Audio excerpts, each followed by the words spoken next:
ناظرین، ہرپل جیو کے drama serial جان نثار کی نیکسٹ ایپیسوڈ میں دکھایا جائے گا کہ فراز اب ڈائریکٹ نوشیروان کے پاس پہنچ جائے گا اسے دعا کی سچائی بتانے کے لیے۔ اس کا خیال ہے کہ جب میں نوشیروان کو دعا کے گھر سے بھاگنے کی بات بتاؤں گا تو نوشیروان غصے میں آ کے دعا کو ڈائیورس دے دے گا، جس کے بعد دعا فراز کا کچھ بھی نہیں بگاڑ سکتی۔ یہی فراز جو کچھ دن پہلے نوشیروان کی بیوی کا پتہ لیتا پھر رہا تھا تاکہ ایک دفعہ اس سے بات چیت شروع ہو جائے تو فراز کے ہاتھ شاید امیر ہونے کا شارٹ کٹ آ جائے گا۔ اس کے تو وہم و گمان میں بھی نہیں تھا کہ نوشیروان کی بیوی فراز کی پرانی محبوبہ نکلے گی جس کے ساتھ وہ دھوکہ کر چکا ہے۔ دراصل دعا فراز کو جب سے یہ دھمکی دے کے گئی ہے کہ اگر میں نوشیروان کو تمہاری ساری سچائی بتا دوں تو تمہیں کچھ اندازہ بھی ہے کہ نوشیروان تمہارے ساتھ اور تمہارے پورے خاندان کے ساتھ کیا سلوک کریں گے۔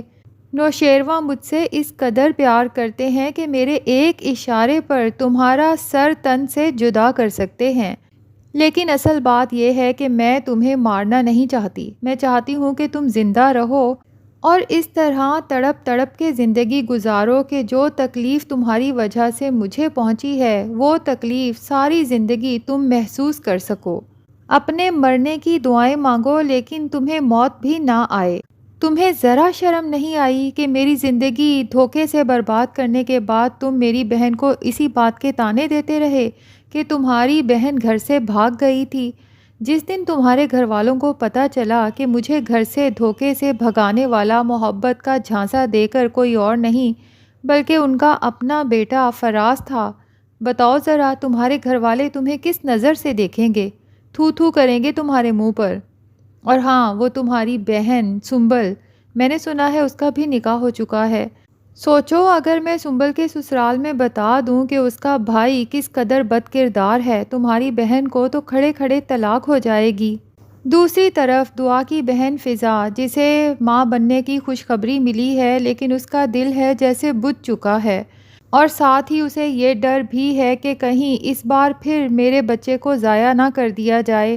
تو سوچتی ہے کہ کیا مجھے گھر والوں کو بتانا چاہیے اس خوشخبری کے بارے میں یا پھر ابھی اپنے تک ہی محدود رکھنا چاہیے، کیونکہ جب اس نے فراز کو یہ خوشخبری بتانے کی کوشش کی تو فراز نے اس کی بات سنے بغیر ہی اس کی اتنی بے عزتی کر دی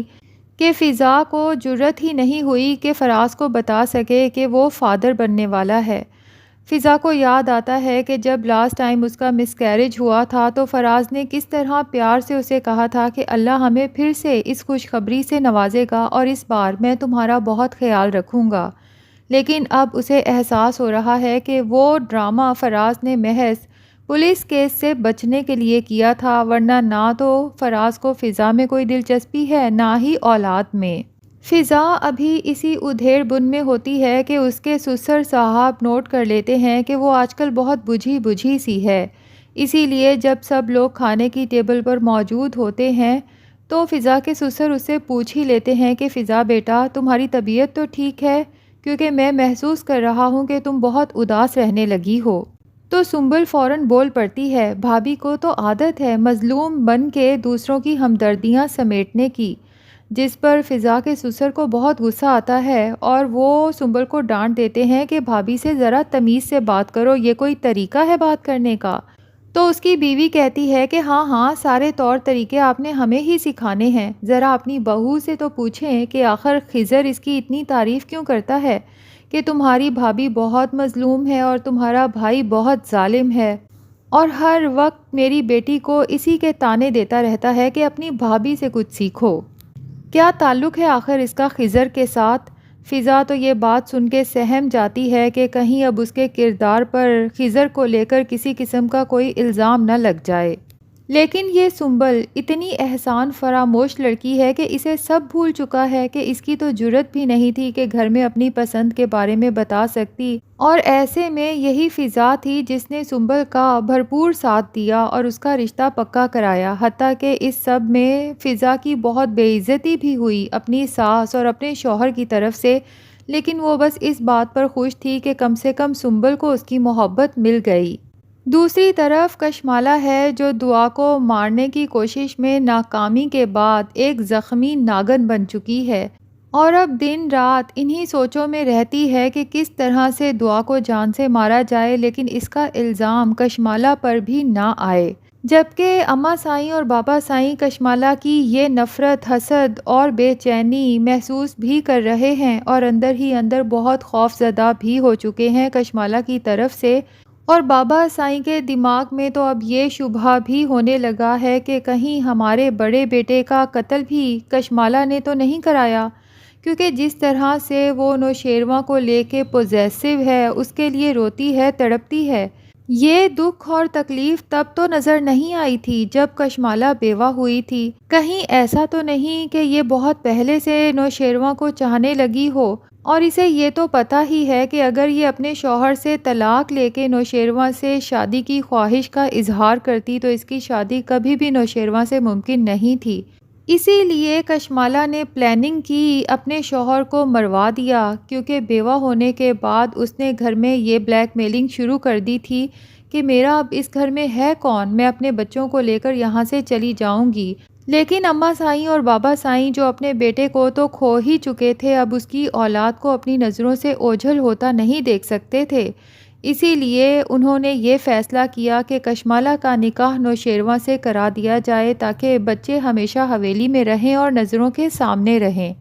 اماں سائیں بابا سائیں کو یہ بھی یاد آتا ہے کہ کشمالہ کا نکاح اس کی عدت ختم ہونے کے فوراً بعد تھا، لیکن کشمالہ کے چہرے پہ جو خوشی تھی اس نکاح والے دن، اس سے کہیں سے بھی یہ نہیں لگ رہا تھا کہ یہ لڑکی ابھی اپنی عدت مکمل کر کے اٹھی ہے۔ اور دوسری طرف فراز جو اس غلط فہمی کا شکار ہے کہ وہ اگر نوشیروان کو جا کے بتائے گا کہ آپ کی بیوی تو میری شادی والے دن گھر سے بھاگ گئی تھی،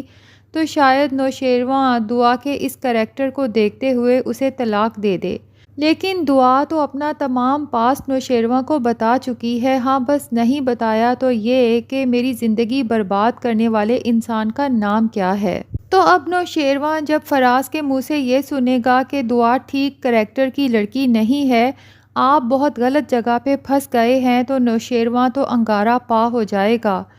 فراز کی اس قدر انسلٹ کرے گا، اسے کہے گا کہ جی تو چاہتا ہے اپنے ہاتھوں سے تمہیں جان سے مار دوں، لیکن چونکہ تم دعا کی بڑی بہن فضا کے شوہر ہو تو دعا کے صدقے ہی تمہاری جان بخشی کر رہا ہوں، لیکن آج کے بعد تم مجھے میرے آفس کے آس پاس نظر نہ آؤ۔ تو فراز جو دعا کی زندگی برباد کرنے کے لیے اپنے باس کے پاس گیا تھا، بیچارہ اپنی جاب سے ہی ہاتھ دھو بیٹھے گا، جبکہ نوشیروان دعا سے پوچھے گا کہ مجھے اس شخص کا نام بتاؤ جس نے تمہاری زندگی برباد کی، تو ہو سکتا ہے دعا بتا دے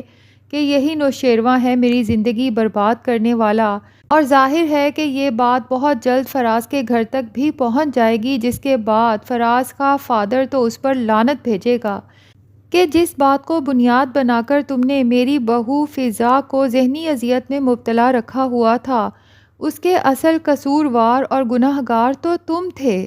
ناظرین، کیا خیال ہے کہ فراز کی یہ بد کرداری جب خضر تک پہنچے گی تو کیا اس کے بعد بھی وہ سنبل کے ساتھ رشتہ رکھے گا یا پھر اسے طلاق دے دے گا؟ کمنٹ سیکشن میں اپنی رائے کا اظہار ضرور کریں، اور اگر ہمارے چینل پہ نئے ہیں تو پلیز چینل کو بھی سبسکرائب کر لیں۔